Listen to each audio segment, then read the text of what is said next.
बहुत समय पहले की बात है। रामपुर नामक एक गांव में मोहन नाम का एक गरीब लकड़हारा रहता था। वह लकड़ियां काटने के लिए पास ही के जंगल में जाया करता था और लकड़ियों को बेचकर जो आमदनी होती थी उससे वह अपने परिवार का पालन पोषण करता था। मोहन अपनी पत्नी रूपा और एक छोटी सी बेटी रिया के साथ रहता था। उसकी पत्नी रूपा ज्यादातर समय बीमार रहा करती थी, जिसके कारण मोहन काफी चिंतित रहता था।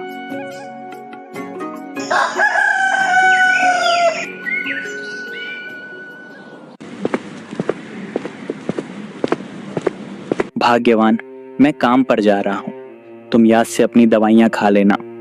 जी ठीक है, अच्छे से जाइएगा और आते समय मेरे लिए बाजार से समोसे लेकर आइएगा। आज समोसे खाने का बहुत मन हो रहा है।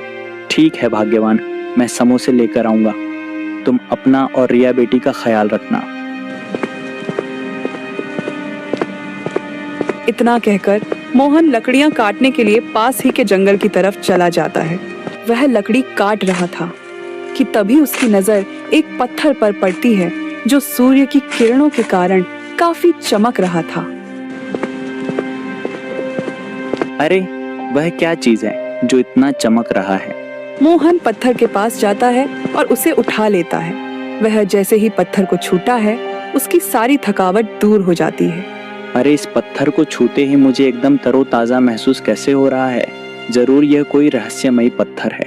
मोहन उस पत्थर को अपने पास रख लेता है और अपना काम पूरा करके घर लौटने लगता है कि तभी उसे याद आता है। रूपा ने तो मुझे समोसा लाने के लिए कहा था और मैं ऐसे ही घर चला जा रहा हूँ।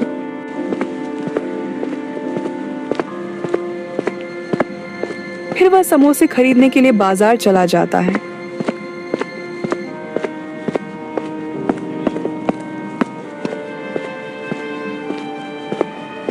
अरे ओ शंकर भाई, समोसे कैसे दिए?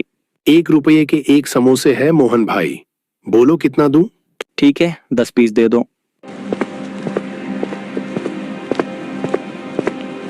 फिर मोहन समोसे खरीदकर घर आ जाता है। भाग्यवान, कहाँ हो? देखो मैं आ गया और तुम्हारे लिए समोसे भी लेकर आया हूँ।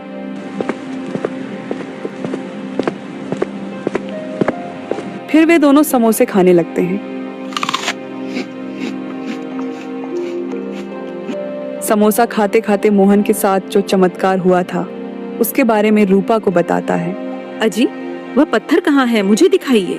ये देखो भाग्यवान, यही है वह जादुई पत्थर। रूपा जैसे ही उस पत्थर को छूती है उसकी सभी बीमारियां ठीक हो जाती हैं। अजी, आप सही कह रहे थे। यह जरूर कोई जादुई पत्थर है। इसे छूते ही मेरी सारी बीमारियां ठीक हो गई। मुझे ऐसा लग रहा है जैसे कि मुझे पहले कोई बीमारी हुई ही नहीं थी। मोहन रूपा की बातें सुनकर खुश हो जाता है कि तभी उस पत्थर में से एक आवाज आती है। मैं एक जादुई पत्थर हूँ मोहन। मैं जानती हूँ कि तुम बहुत ईमानदार व्यक्ति हो और मैं तुम्हारे इस गुण से बहुत खुश हूँ। मेरा प्रयोग करके तुम खुद की और दूसरों के दुख कम कर सकते हो। तुम मुझसे जो मांगोगे मैं तुम्हें वह दूंगी। मगर हाँ, तुम्हारे पास एक जादुई पत्थर है। इस बात का कभी भी घमंड मत करना, नहीं तो परिणाम बहुत बुरा होगा।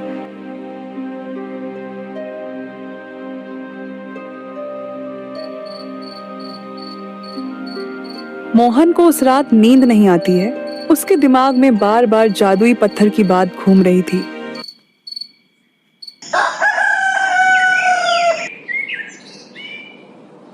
भाग्यवान, मैं काम पर जा रहा हूँ। तुम अपना ख्याल रखना। अजी, अब आपको काम पर जाने की क्या जरूरत है?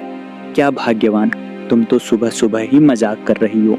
अजी, मैं मजाक नहीं कर रही हूँ। क्या आप भूल गए कि हमारे पास एक जादुई पत्थर है जिसकी मदद से हम अपनी सभी जरूरतों को पूरा कर सकते हैं?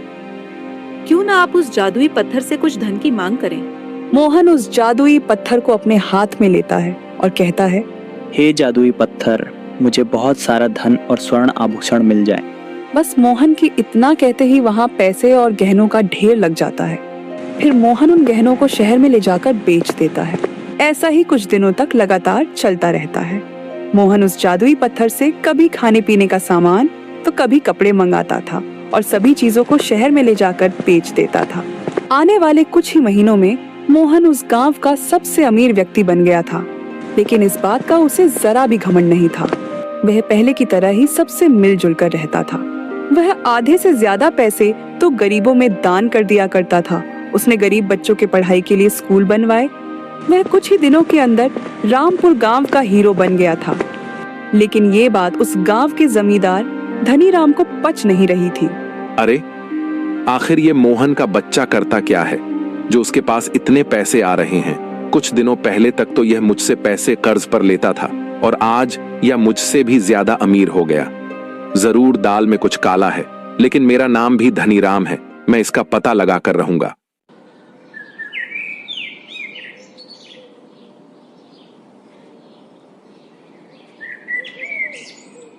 फिर एक दिन जब जमींदार धनीराम मोहन के घर के बगल से गुजर रहा था, तब वह सोचता है कि चलो जरा देखते हैं कि ये मोहन का बच्चा आखिर क्या कर रहा है। फिर धनीराम खिड़की के पीछे छुपकर मोहन को उस जादुई पत्थर से चीजें मांगते हुए देख लेता है। अच्छा, तो ये सब उस पत्थर का कमाल है जो इसके पास इतने पैसे आ रहे हैं। अब चाहे जो भी हो, मैं किसी भी तरह से वह जादुई पत्थर चुरा कर रहूंगा।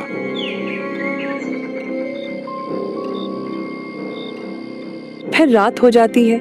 जब मोहन और रूपा दोनों सो रहे होते हैं, तभी जमींदार धनीराम उनके घर में घुस जाता है और उस जादुई पत्थर को ढूंढने लगता है। थोड़ी देर में उसे वह पत्थर कुर्सी पर रखी हुई दिख जाती है। हे भगवान, रक्षा करना। अगर मैं आज पकड़ा गया तो मेरी पूरे गांव में बदनामी हो जाएगी। वह डरते हुए दबे पांव से पत्थर के पास जाता है और जैसे ही उस पत्थर को हाथ में उठाता है, पत्थर में से एक रोशनी निकलने लगती है और वह पत्थर धनीराम के हाथों पर चिपक जाती है और धीरे धीरे उसके शरीर को जलाने लगती है। अरे, ये क्या हो रहा है? बचाओ, बचाओ, कोई है, कोई है, मेरी मदद करो। मेरा शरीर जल रहा है, कृपा करके मुझे कोई बचाओ। वह बेचारा इसी तरह चिल्लाते रहता है, लेकिन उसकी आवाज कोई नहीं सुनता है और वह वहीं पर तड़प के मर जाता है।